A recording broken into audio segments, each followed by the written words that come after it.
মালুম। আপনাকে যদি কেউ জিজ্ঞাসা করে তুমি কি এটা জানো, আর আপনি যদি জবাবে তাকে বলে থাকেন যে হ্যাঁ আমি এটা জানি, অর্থাৎ আমি জানি, তাহলে আপনি আরবিতে বলবেন আনা মালুম, অর্থাৎ আমি জানি। আনা মাফি মালুম, অর্থাৎ আমি জানি না।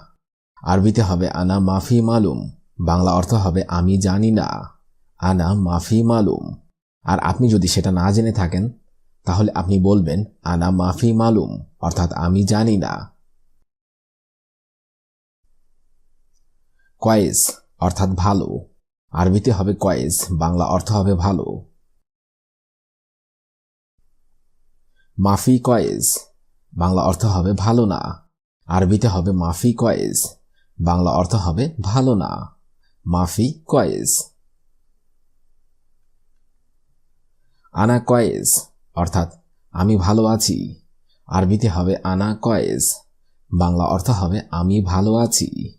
আপনাকে যদি কেউ জিজ্ঞাসা করে যে আপনি কেমন আছেন, আর আপনি যদি ভালো থেকে থাকেন, আপনাকে যদি কেউ জিজ্ঞাসা করে যে আপনি কেমন আছেন, আর জবাবে যদি আপনি বলে থাকেন যে আমি ভালো আছি, তাহলে আপনাকে আরবিতে বলতে হবে আনা কয়েস, অর্থাৎ আমি ভালো আছি।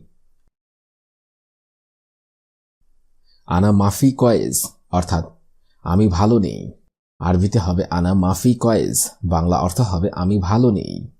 আর যদি আপনি জবাবে তাকে বলে থাকেন যে না আমি ভালো নেই, তাহলে আপনাকে বলতে হবে আনা মাফি কয়েস, অর্থাৎ আমি ভালো নেই। আনা মাফি কয়েস। আনা মারিদ, অর্থাৎ আমি অসুস্থ। আরবিতে হবে আনা মারিদ, বাংলা অর্থ হবে আমি অসুস্থ। আনা মারিদ। আপনি যদি কাউকে বলেন যে আমি অসুস্থ, তাহলে আপনাকে আরবিতে বলতে হবে আনা মারিদ, অর্থাৎ আমি অসুস্থ। আনা তাবান, বাংলা অর্থ হবে আমি ক্লান্ত। আরবিতে হবে আনা তাবান, বাংলা অর্থ হবে আমি ক্লান্ত। আনা তাবান। আনা শব্দের অর্থ হবে আমি, তাবান শব্দের অর্থ হবে ক্লান্ত, অর্থাৎ আনা তাবান আমি ক্লান্ত। আনা জেইন, বাংলা অর্থ হবে আমি ভালো আছি। আরবিতে হবে আনা জেইন, বাংলা অর্থ হবে আমি ভালো আছি। আনা জেইন। আনা মোজেইন, বাংলা অর্থ হবে আমি ভালো নেই। আরবিতে হবে আনা মোজেইন, বাংলা অর্থ হবে আমি ভালো নেই। আনা মোজেইন। কেফ হাল ইনতা, বাংলা অর্থ হবে আপনি কেমন আছেন। আরবিতে হবে কেফ হাল ইনতা, বাংলা অর্থ হবে আপনি কেমন আছেন। আপনি যদি কাউকে জিজ্ঞাসা করেন যে আপনি কেমন আছেন অথবা তুমি কেমন আছো, তাহলে আপনাকে আরবিতে বলতে হবে কেফ হাল ইনতা, অর্থাৎ আপনি কেমন আছেন। কেবল হাল ইনতা, বাংলা অর্থ হবে তুমি কেমন আছো। আরবিতে হবে কেবল হাল ইনতা, বাংলা অর্থ হবে তুমি কেমন আছো। কেবল হাল ইনতা। আনা রো, বাংলা অর্থ হবে আমি যাই। আরবিতে হবে আনা রো, বাংলা অর্থ হবে আমি যাই। আনা রো। আনা শব্দের অর্থ হবে আমি, রো শব্দের অর্থ হবে যাই। হুয়া রো, বাংলা অর্থ হবে সে যায়। আরবিতে হবে হুয়া রো, বাংলা অর্থ হবে সে যায়। হুয়া রো। ইন্তারো, বাংলা অর্থ হবে তুমি যাও। আরবিতে হবে ইন্তারো, বাংলা অর্থ হবে তুমি যাও। ইন্তারো। আনা মাফিরো, বাংলা অর্থ হবে আমি যাব না। আরবিতে হবে আনা মাফিরো, বাংলা অর্থ হবে আমি যাব না। আপনাকে যদি কেউ কোথাও যেতে বলে, আর আপনি যদি জবাবে তাকে বলে থাকেন যে না আমি যাব না, তাহলে আপনাকে আরবিতে বলতে হবে আনা মাফিরো, বাংলা অর্থ হবে আমি যাব না। আনা মশগুল, বাংলা অর্থ হবে আমি ব্যস্ত। আরবিতে হবে আনা মশগুল, বাংলা অর্থ হবে আমি ব্যস্ত। আনা মশগুল। আর যদি আপনি তাকে জবাবে বলে থাকেন আমি ব্যস্ত, তাহলে আপনাকে বলতে হবে আনা মশগুল, অর্থাৎ আমি ব্যস্ত।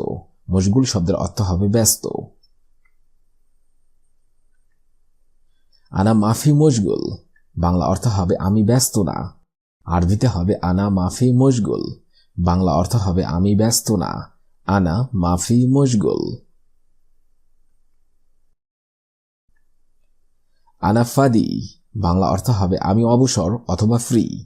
আরবিতে হবে আনা ফাদি, বাংলা অর্থ হবে আমি অবসর অথবা আমি ফ্রি। আনা ফাদি, ফাদি শব্দের অর্থ হবে অবসর অথবা ফ্রি। আনা মাফি শোগল, বাংলা অর্থ হবে আমার কাজ নেই। আরবিতে হবে আনা মাফি শোগল, বাংলা অর্থ হবে আমার কাজ নেই। আনা মাফি শোগল। আপনি যদি কাউকে উদ্দেশ্য করে বলেন যে আমার কাজ নেই, তাহলে আপনাকে বলতে হবে আনা মাফি শোগল, অর্থাৎ আমার কাজ নেই। আনা এবি শোগল, বাংলা অর্থ হবে আমার কাজ দরকার। আরবিতে হবে আনা এবি শোগল, বাংলা অর্থ হবে আমার কাজ দরকার। আনা এবি শোগল। আর আপনি যদি কাউকে বলে থাকেন যে আমার কাজ দরকার, তাহলে আপনাকে বলতে হবে আনা এবি শোগল, অর্থাৎ আমার কাজ দরকার। আনা শব্দের অর্থ হবে আমি অথবা আমার, এবি শব্দের অর্থ হবে দরকার, শোগল শব্দের অর্থ হবে কাজ। আনা এবি শোগল, অর্থাৎ আমার কাজ দরকার। আনা মা আবগা শোগল, বাংলা অর্থ হবে আমার কাজ দরকার নেই। আরবিতে হবে আনা মা আবগা শোগল, বাংলা অর্থ হবে আমার কাজ দরকার নেই। আনা মা আবগা শোগল। আপনাকে যদি কেউ বলে যে আপনার কি কাজ দরকার, আপনি যদি জবাবে তাকে বলে থাকেন যে না আমার কাজ দরকার নেই, তাহলে আপনাকে বলতে হবে আনা মা আবগা শোগল, অর্থাৎ আমার কাজ দরকার নেই। আনা মা আবগা শোগল। আনা আক্কেল খালাস, অর্থাৎ আমার খাওয়া শেষ। আরবিতে হবে আনা আক্কেল খালাস, বাংলা অর্থ হবে আমার খাওয়া শেষ। আনা আক্কেল খালাস। ইজা ইনতা মাইজি আনা মাইরো, বাংলা অর্থ হবে তুমি যদি না আসো আমি যাব না। আরবিতে হবে ইজা ইনতা মাইজি আনা মাইরো, বাংলা অর্থ হবে তুমি যদি না আসো আমি যাব না। ইজা ইনতা মা ইজি আনা মাইরো। আনা এবি খালাস সুরা সুরা, বাংলা অর্থ হবে আমার তাড়াতাড়ি শেষ করা দরকার। আনা এবি খালাস সুরা সুরা, বাংলা অর্থ হবে আমার তাড়াতাড়ি শেষ করা দরকার। আনা এবি খালাস সুরা সুরা। মিন ওয়েন ইজি, বাংলা অর্থ হবে কোথা থেকে এসেছো। আরবিতে হবে মিন ওয়েন ইজি, বাংলা অর্থ হবে কোথা থেকে এসেছো। মিন ওয়েন ইজি। আপনি যদি কাউকে প্রশ্ন করে থাকেন যে কোথা থেকে এসেছো, তাহলে আপনাকে আরবিতে বলতে হবে মিন ওয়েন ইজি, অর্থাৎ তুমি কোথা থেকে এসেছো। মিন ওয়েন ইজি। ইন্দি ফুলুস, অর্থাৎ আমার কাছে টাকা আছে। আরবিতে হবে ইন্দি ফুলুস, বাংলা অর্থ হবে আমার কাছে টাকা আছে। ইন্দি ফুলুস। মাইন্দি ফুলুস, বাংলা অর্থ হবে আমার কাছে টাকা নেই। আরবিতে হবে মা ইন্দি ফুলুস, বাংলা অর্থ হবে আমার কাছে টাকা নেই। মা ইন্দি ফুলুস। লেশ ইজলিস ইনতা, বাংলা অর্থ হবে তুমি বসে আছো কেন। আরবিতে হবে লেশ ইজলিস ইনতা, বাংলা অর্থ হবে তুমি বসে আছো কেন, অথবা তুমি কেন বসে আছো। লেশ ইজলিস ইনতা। আমরা এই প্রশ্নটা অনেককেই অনেক সময় জিজ্ঞাসা করে থাকি যে তুমি বসে আছো কেন। এটাকে যদি আপনি আরবিতে বলতে চান, তাহলে আপনাকে বলতে হবে লেশ ইজলিস ইনতা, অর্থাৎ তুমি বসে আছো কেন। মিতানুম, বাংলা অর্থ হবে কখন ঘুমাবে। আরবিতে হবে